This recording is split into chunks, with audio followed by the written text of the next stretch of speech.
गरुड़ के ग्राम रीठा निवासी गोपाल बनवासी पर बागेश्वर पुलिस ने रंगदारी का एक और केस दर्ज किया है। इस बार होटल एसोसिएशन के अध्यक्ष विक्रम सिंह दानू ने गोपाल बनवासी पर रंगदारी मांगने तथा नहीं देने पर होटल ध्वस्त करने जैसी कार्रवाई की धमकी जैसे आरोप लगाते हुए कोतवाली पुलिस को तहरीर दी। पुलिस ने इस मामले में कार्रवाई करते हुए रंगदारी मांगने तथा धमकी देने जैसी धारा में मामला पंजीकृत करते हुए जाँच शुरू कर दी है। पुलिस उपाधीक्षक अजय शाह ने बताया कि मामले की जाँच की जा रही है। इधर होटल एसोसिएशन के अध्यक्ष विक्रम सिंह दानू तथा विवेक सिंह दानू ने गोपाल बनवासी पर गंभीर आरोप लगाते हुए कहा कि उनके होटल का निर्माण पूर्णतया अवैध है। कुछ लोग सोशल मीडिया में उनके खिलाफ भ्रामक प्रचार कर उन्हें बदनाम करने की साजिश रच रहे हैं।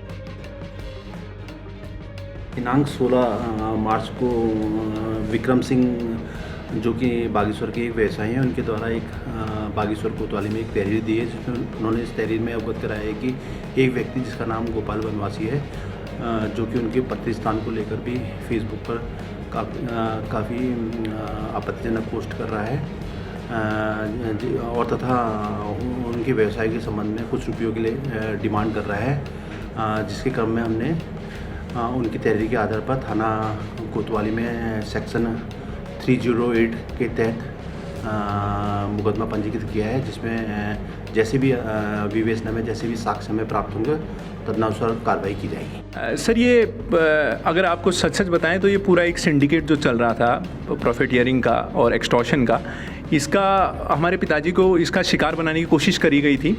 इसमें इनका जो रैकेट है उसका मोडस ऑपरेंडी इस हिसाब से कि सबसे पहले ये आपकी एक छोटी सी गलती निकालेंगे, कोई भी गलती हो या नहीं भी है तो ये अपने सोशल मीडिया पे उस तिल का ताड़ बना करके वो इतनी सारी चीज़ें डाल देंगे कि आप प्रताड़ित हो जाएंगे। सुबह शाम आपके घर वाले परेशान, आपको कोई हितैषी हैं वो आपको व्हाट्सएप भेज रहे हैं, यार ये इसने आज ये डाल दिया, इसने आज ये पोस्ट कर दिया। इससे आदमी परेशान हो जाता है। फिर परेशान होना ही इनका मकसद है, परेशान करना, क्योंकि जब आप परेशान होंगे तो परेशान के बाद आप में डर का माहौल बनाया जाएगा कि मैं तेरी बिल्डिंग तोड़वा देता हूँ। अरे भाई साहब, आप डीएम हैं, आप कमिश्नर हैं, या आप कुछ सचिव हैं कि आप हमारी बिल्डिंग तोड़वाएंगे? उसके लिए तो न्यायिक प्रक्रिया है। तो इनका डर सबसे पहले आपके मन में बैठाएंगे, फिर ये डर बैठाने के बाद इनका ये करेंगे कि एक आपको फिर कॉल आने शुरू हो जाएंगे लोगों के कि हम आपकी मदद वो कराते हैं, आप बात करिए बनवासी जी से। फिर आप बात करने जाएंगे, फिर वहाँ पे पैसे की पूरी डील होगी, जिसकी कल रिकॉर्डिंग भी आई थी, अपने पेज पे डाला भी था और हमने वो पुलिस को भी दे रखा है। जो भी कानूनी प्रक्रिया है उसमें वो की जाएगी और पूरी वो मामला तो पब्लिक में है ही। अब मैं ये कहना चाहता हूँ, आपसे सभी से अपील है, जो भी मतलब बिजनेस वाले हैं और जिनको भी इस प्रकार से लोगों के द्वारा परेशान किया जाता है, आप इन लोगों से मत डरिए। ये लोग अपना पोस्ट डालते हैं, डालने दीजिए, इससे आपको कुछ नहीं हो सकता। पोस्ट लीगल नहीं है। पोस्ट डाल के तो कोई कुछ भी कह सकता है। पोस्ट डाल के कल के दिन में किसी पे भी कोई भी आरोप लगा सकता हूँ। वो आरोप प्रूव करने पड़ते हैं, उसके लिए आपको कोर्ट में जाना पड़ता है, वकीलों की दलील होती है, जिरह होती है, जिसके बाद जजमेंट आता है। आप कल के दिन कोई भी आरोप लगा दीजिए, उसके बाद आपसे वसूली, आप डरना नहीं है। आपको डराएंगे, डरने के बाद आपसे पैसे लिए जाएंगे, उस चीज़ को नहीं करना है। और आपको भी, अगर आपके साथ भी कभी कुछ होता है, हमारी तरह आप भी बाहर आइए। और जो गैर कानूनी चीज़ हो रही है, एक्सटॉर्शन एक गैर कानूनी चीज़ है, जो वो तो जांच का विषय है, वो उस पर जांच चली रही है। और ये मैं आपसे कह रहा हूँ ना, सर्वप्रथम इनका वही मोडस रहता है कि ये सबसे पहले आप पे निराधार आरोप लगाएंगे, निराधार आरोप लगातार लगाएंगे और इतने लगा देंगे कि आप खुद परेशान हो जाएंगे।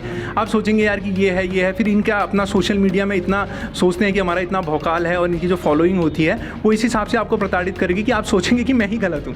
भले आप गलत नहीं हैं या जो भी है, उसके लिए चलो गलत प्रूफ भी हो जाते हैं तो उसके लिए आपके पास पॉइंट्स हैं जिस पे आप ऊपर कोर्ट्स में जा सकते हैं। यहाँ से कमिश्नरी जाइए, फिर हुडा है, हुडा के बाद आप रिट फाइल कर सकते हैं हाई कोर्ट में, सुप्रीम कोर्ट में। ऐसे नहीं होता कि ये कह देगा कि मैं बुलडोजर चलवा दूंगा आपके मकान में, अगले दिन बुलडोजर चल जाएगा, ऐसा नहीं होता। आप कहते रहिए, आप इनसे डरना नहीं है। और अगर ये आपसे रंगदारी या किसी भी चीज़ से पैसे मांगते हैं तो आपको बाहर आना चाहिए। और जो भी लीगल कार्रवाई है, कानूनी व्यवस्था आपके साथ है, जिला प्रशासन आपके साथ है, हर कोई आपकी मदद करेगा, क्योंकि ये एक्सटॉर्शन एक बहुत ही संगीन जुर्म है। और अगर ऐसी चीज़ें होती हैं तो आपको बाहर आके इन चीज़ों का खंडन करना चाहिए और इनके खिलाफ लड़ाई लड़नी चाहिए, क्योंकि आप गलत नहीं हैं। नहीं, पांडे जी का तो बिल्कुल, हमें तो पिताजी ने कह ही दिया था कि निराधार है, क्योंकि बात यह है कि आपकी पहचान सुरेश पांडे जी की पहचान थी। तो अब सुरेश पांडे जी की पहचान थी तो पिताजी ने कहा कि एक बार आप बात करके देख लीजिए। अब पहचान के कारण, क्योंकि सुरेश पांडे जी हमारे भी पारिवारिक मित्र रहे हैं पहले से ही, आज से नहीं बहुत पहले से, तो उन्होंने अपनी पहचान के नाते उन्होंने कहा कि दानू जी को परेशान क्यों कर रहे हैं आप दानू जी को परेशान, एक बार दानू जी से मिल लीजिए, उनसे बात कर लीजिए कि आप ऐसे परेशान करेंगे तो उनकी भी मतलब सही नहीं है बिज़नेस के लिए, क्योंकि बिज़नेस में अगर कोई आपके बारे में अनाप शनाप चीज़ें डाले तो आपको भी बिज़नेस में घाटा होता है। हमारा बिज़नेस का काम है, कोई नौकरी तो करते नहीं है। तो बिज़नेस में कोई भी आपके खिलाफ गलत चीज़ें डाले तो इससे जो फ़र्क पड़ता है उससे डर करके हमने कहा कि एक बार हम बात कर लेते हैं। जब बात करके उन्होंने पैसे मांगना शुरू किया और सारे का सारा एक्सटॉर्शन का हमें पता लगा कि ये सच में पैसे मांगते हैं, उसके बाद हमने ये जितने भी अपने जो सबूत थे वो रखना शुरू किया। उसके बाद हमने FIR कराई है। ऐसा कुछ भी नहीं है। गोपाल बनवासी द्वारा जो मेरे खिलाफ रंगदारी वसूली का षड्यंत्र रचा जा रहा था, उसमें पत्रकार श्री सुरेश पांडे जी हमारे और गोपाल बनवासी के मध्य केवल मिलाने तक ही सीमित थे। उनका रंगदारी या अवैध वसूली से कोई भी संबंध नहीं रहा है। उनके द्वारा जांच में पूर्ण सहयोग करने का वचन दिया गया है। जो भी मिलाने में बनवासी जी और हमारे मध्य मिलाने में या कोई जो भी तथ्य है उनको जो है जांच अधिकारी को देने के लिए वो भी वचनबद्ध है। मैं सुरेश पांडे जी की विश्वसनीयता बिल्कुल भी किसी प्रकार का कोई वो नहीं है और वो विश्वसनीय व्यक्ति हैं। जो भी व्यक्ति सोशल मीडिया पर इनकी छवि धूमिल कर रहे हैं उसकी मैं पूर्णतः निंदा करता हूं और होटल एसोसिएशन के अध्यक्ष होने के नाते भी सुरेश पांडे जी का जो है मैं बहुत सम्मान करता हूं। इनकी ईमानदारी पर मुझे कोई शक नहीं है। मैं इनके ऊपर उज्जवल भविष्य की कामना करता हूं।